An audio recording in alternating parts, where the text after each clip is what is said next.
Yes, yes, yes. Welcome back to the podcast.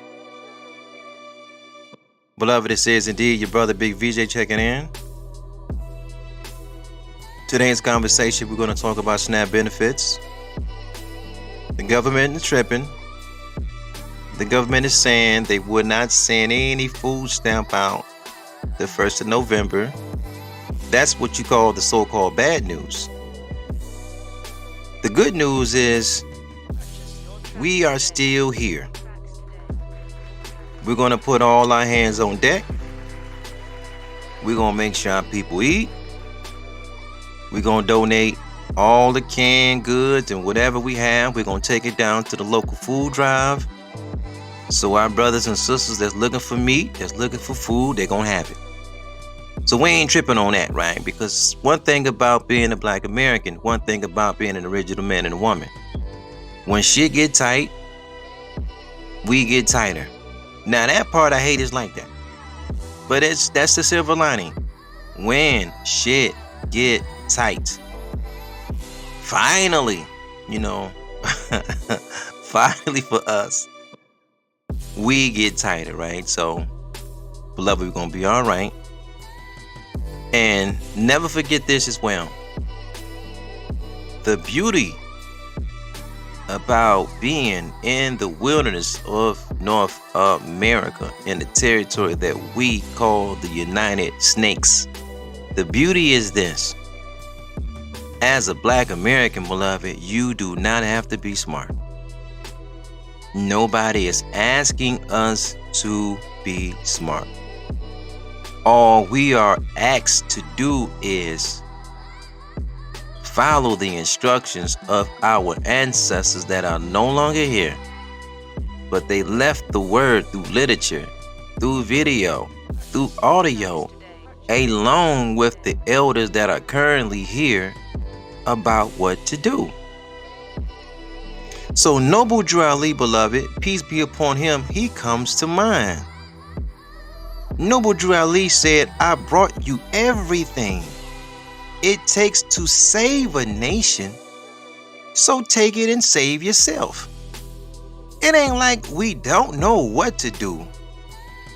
We already know what to do because the literature, the elders, they already told us, right? All we got to do is listen. Stop looking in the east. Listen to our own ancestors and elders in the west. And beloved, we'll be fine, right? Yeah, I was looking at this whole SNAP thing, right? And the number of 40 million, now that kind of blew me a little bit. I thought that was a typo. I was like, no way that can be right. 40 million people on SNAP benefits. I said, there's no way. All these crackers riding boats and yachts and airplanes and all these beachfront properties and houses and shit like that. How could 40 million, because that's not all of us. No. There's no way possible that's all of us. 40 million people on SNAP benefits. And then I start looking at Ali Bamu. And then, of course, I start looking at Michigan. 1.4 million people in Michigan are on SNAP. How? This social media, man, it make you think everybody's rich. Everybody got on Balenciaga and Gucci and Louis and all these fancy handbags. And when you get down south to Ali Bamu, 750,000 are on SNAP. Food stamps.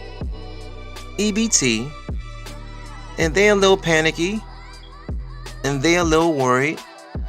But one group that I'm not worried about, I'm not worried about Black Americans.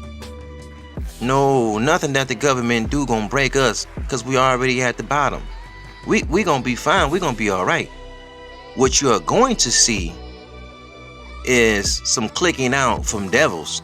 They don't know how to maneuver around and go to the grocery store. Because one thing about Mika know how to go to that grocery store and get some beans and rice and some fish and grits, and she cool with black eyed peas and collard greens and turnip greens and cornbread and corn, goddamn, and she'll get some hot dogs for the children and pork and beans, and Mika get that big ass bag of leg quarters. So our people gonna be all right. What you finna see is the devil gonna have a hard time, and ultimately this, and this is in my estimate, beloved, this is how I see it. This is a stage 1 for a test. See, this is a game that crackers is playing, and they want to see how quote-unquote poor people handle it first with this EBT thing right now. They're going to see it ain't going to affect us. No, it's not. We too resourceful. It's not. Even myself, beloved, I'm going to take some canned goods and shit like that down to we got a food bank like 15-20 minutes from my crib. Man, shit, when I get off the mic, I'm gonna take a box of shit down there to the food bank. Like, man, we're gonna be straight. But look, this is the point I want to make. It's levels to these devils. This is the thing that they're gonna do now to see how people that's on food stamps react. But I gotta go back to something else that an ancestor said. And I'm gonna quote Noble Drew Ali again. He said, it's gonna come a time when that so-called white man, he gonna close down his grocery stores and he gonna close down his warehouses. And if you don't have food for at least 90 days, you're gonna bite in your own flesh because you're gonna be mad at yourself. You're gonna bite in your own flesh till it bleed because you're gonna be angry at yourself that you did not save enough food for yourself. He gonna close his warehouses down on everybody, especially us, one day. Now, we ain't gotta be smart now. We don't gotta be smart. The ancestors gave us a game. They left it in literature. The elders are still here. All we gotta do is be obedient, pay attention to our ancestors and our leaders. And don't be distracted by them giving you some Jew and some Arab over there from the East. Pay attention to your own people and what they're telling you in the West. Pay attention. Pay attention. That's why leadership is important. That's why we always give black leaders their credit. But on this platform, we talk about Mr. Muhammad the most. Because that one man gave us so much game that we can make it off a lot of what Mr. Muhammad said. What did Muhammad say? What was his style of leadership? What was his style of... Look at his followers. Just look at his followers. All of us seen members of the Nation of Islam. Just look at them though. Look how they look. Look how they dress. Their leader, which is the CEO of their organization, Mr. Muhammad, peace be upon him, he's no longer here. He trained his followers how to live in a famine, not a feast. He's not running around with the blessing plan and lay your hands on it and name it and claiming it. No, he didn't talk. That wasn't the kind of talk he talked. He didn't teach you to eat 3 meals a day and plus snacks in between. No, that wasn't his type. They used to have a scale in Muhammad's temple. They used to have a scale in the temple. Brother, get up on here, man, like you weighing too much. Get up on the scale, let's see where you at. Could you imagine, and I ain't gonna say no names, but can you imagine what certain other religious houses would look like if you had to bring a scale in there? Well, that's Negro here nor there. The point I want to make is this. He trained a nation of followers to live in the famine. You know they eat 1 meal a day over there, right? They eat 1 meal a day in the Nation of Islam, and that's the newbies. When you get around the elders in Detroit, when you get around the elders in Deep Mecca, those elders eat 1 meal every other day. They don't even eat every day. 1 meal every other day. The Negro can't do that. His leadership did not guide him and her to do that. The Negro is eating 3 meals a day plus snacks in between. So what's going to happen to the bulk of our people when the devil closed all the grocery stores down? See, this is the trick. He picking on the poor folks first. the quote unquote poor people first. And he gonna let you use them as the face of, see, you should have did better. The face of irresponsibility. You didn't work. You didn't plan. But listen, I'm gonna tell you something that's all wise, right, and exact. It is impossible for every adult, male and female, in the hells of North America and the territory that we call the United States to even have a job. Everybody can't work. Some people can't work. But what he's gonna do is make them the face of irresponsibility. But we seen this blueprint already. This is how Hitler started off with the Jews. He started off with the Heimies the same way. He said, we gonna get the thug ones first. That's how he played. He said, oh, we gonna get the thugs first. So the bankers and everybody's making money, the landlords, they thought they were safe. It was like, okay, they all watch Hitler pick on the poor Heimies first, and then later down the line, he just, they spent the block, and then they picked on the ones with money. The devil ain't got no new tricks, beloved. He ain't got no new tricks. He gonna quote unquote pick on the poor folk first. And look, the black man and woman is already the face of SNAP benefits. They are already the face of EBT cards. They are already the face of what they call welfare queens. Our people is the face. Not their people, our people. Even when you get a few complaining about this EBT thing on TikTok, on YouTube, look how the algorithm push the videos of the black women. It don't do the crackers like that. White women complaining about the same thing, but they don't get to, 500,000 views, 750,000 views, 1 million plus views. But Bonquisha do. Latasha do. Latoya do. Fuquana do. Every time they complain about the EBT, the algorithm is blowing the wind so everybody can see. It's no different than, look, we're gonna make a pivot. We're gonna come back to that. It's no different than black athletes are all of a sudden the face of gambling for the last month. Man, are you serious? Man, they got some former NBA players, right? One that I used to cheer for because his brother, he used to play for the Pistons, and this is when I was watching sports, Chauncey Billups. I didn't know the brother was coaching, but that's Negro here nor there. They're running around with some gambling ring in the NBA. It's on all these sport headlines. And man, my son's is big in his sports shit, so I'ma stumble across it because I don't even watch the shit no more. But I'm like, you take a look at the story, and when you see us in the front, we already know who in the back. The headlines is NBA players and mafia mob members. Huh? What you got these Negroes in the front for? That's the devil. You see Chauncey Billups being taken out and he's going to the FBI, this and that, and I'm like, but where's the guineas at? I ain't seen one spaghetti eating motherfucker come out from nowhere in handcuffs, getting in the car. No, you're the face of it, not the guinea. But we're not idiots, because we understand the matrix of the streets. We know that the mix and the Heimies and the guineas, they are behind what they call the underworld. It's not us. Beloved, is not. But maybe even that, beloved, is a different story for a different day.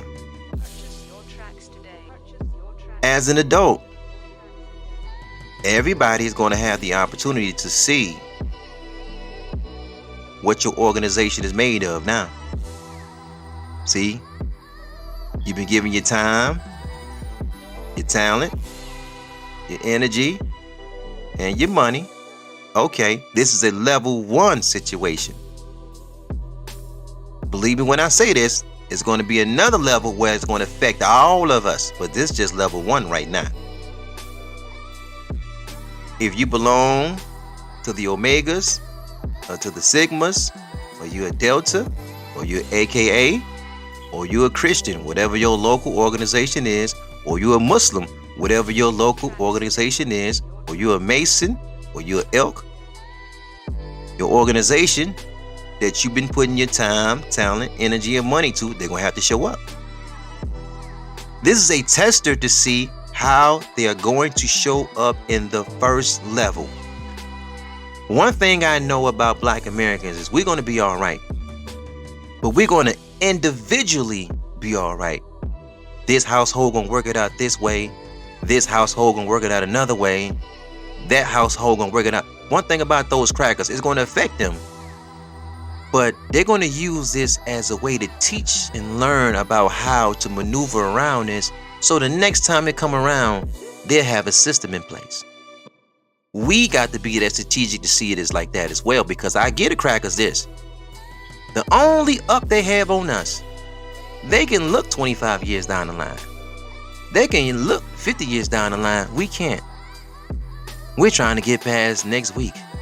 We're trying to get to the end of the month. Man, them folks are already looking 25 years down the line. So while we're looking at this level 1 situation that they're going to, put on our people for being on the EBT, and but that's all right. We're going to look out for them. But dig this though. We have to look at the greater level that's coming, how they're going to play all of us one day. You think that man is your brother. You think that man is your friend. He's going to show you he is your open enemy. He's going to show you that for those that forgot. We remind you here, we call him the devil. We don't let you forget. Some of y'all forgot. He going to show you exactly who he is. But I want to say this, beloved. Shamika, we with you. We're going to do what we can to support you. We got your back. Because I'm one of them brothers. I don't give a shit. Man, I work 60, 70 hours a week. Them crackers will bust your head in taxes, right?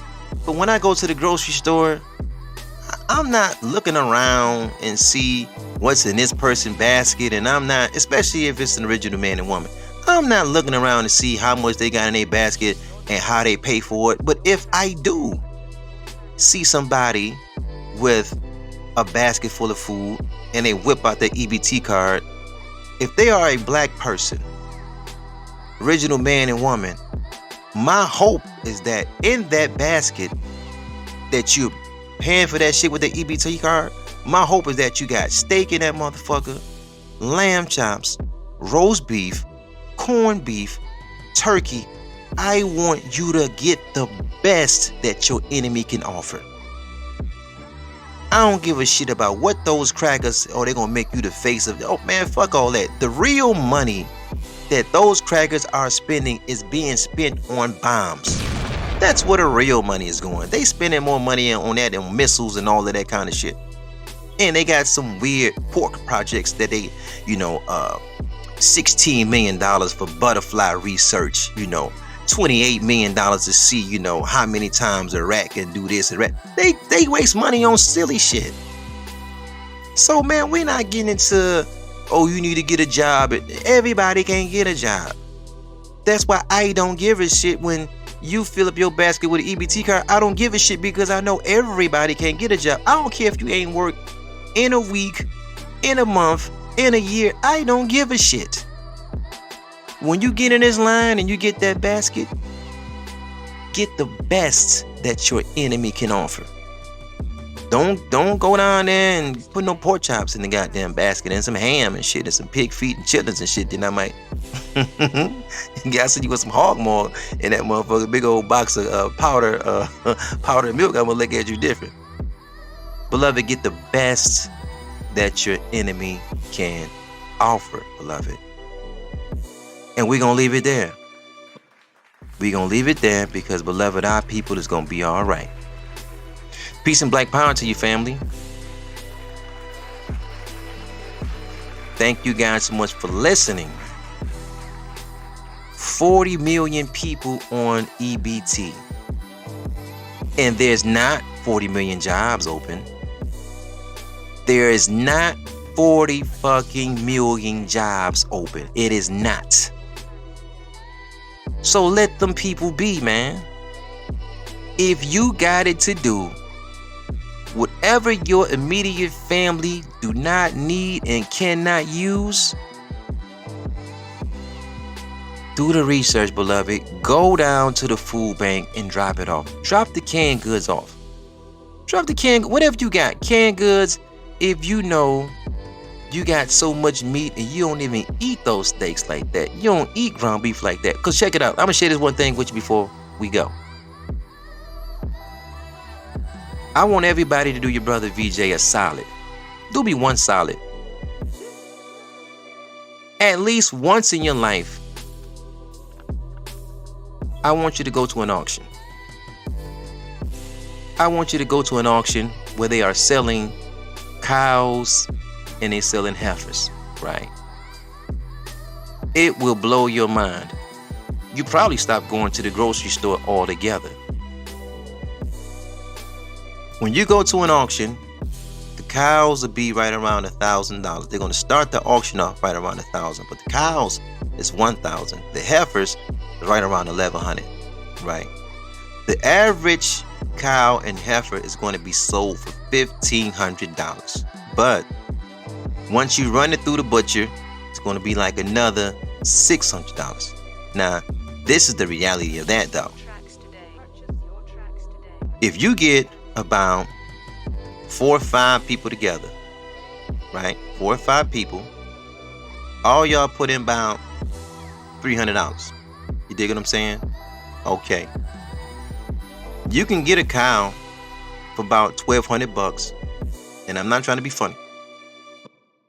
If you're a man, you're gonna pay that $550, that $600 to go to the slaughterhouse. But if you a female, this is unfortunate. This is just how it works. If you are a female, the females ain't paying shit for about $300 because they smiling, they flirting. It don't be nothing but so-called white women that really at these auctions. Our people ain't learned about this shit yet, but they're gonna learn eventually. You know, the so-called white woman, she's there with the Daisy Dukes on, titties hanging out, cowboy boots and shit like that on. So they flirting, you know, they got the butcher, they smiling and all that shit. And they cutting, oh, I do it for $300, you know, and then if they put a little extra on, oh, I do it for free. That's just how that works. That's just how that works. The point of the matter is, you can come out of there with a cowboy heifer, and after you get it slaughtered and everything, beloved, listen, after they give you all these kind of cuts and shit like that, you're going to have so much meat, it's going to take you, if you got like a family of 4, it's going to take you about 3 months to get rid of all that meat. It's impossible for you to eat it up. Some of it's going to go bad. It's almost impossible. The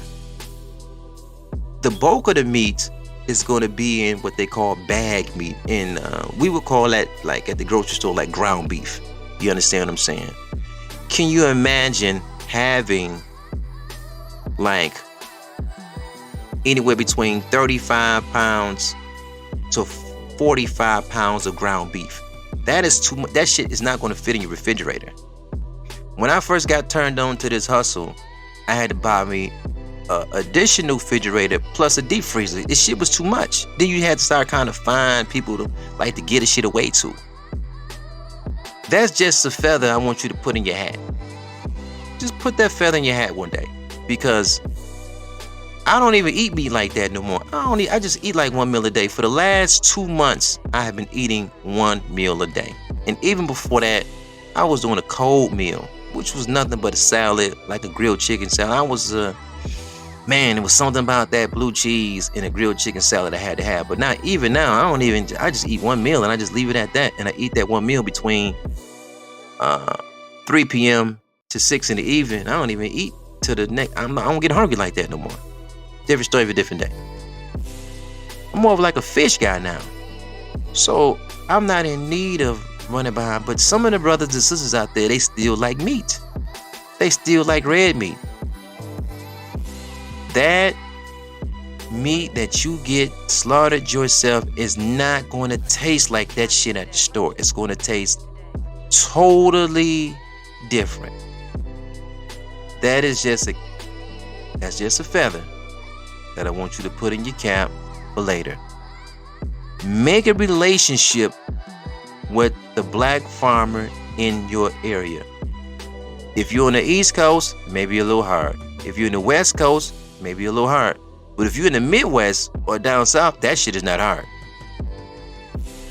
Reach out to your people. Prepare yourself for level 5 because it's coming. Level 1 is just a test exercise. And remember, your brother told you. Peace and black power to your family. Yes, thank you guys so much for listening and hanging out. Beloved, this is indeed Real Black Content Forum Podcast. It's your brother V. I'm going to get it with you guys later. Peace, peace, beloved, and more peace.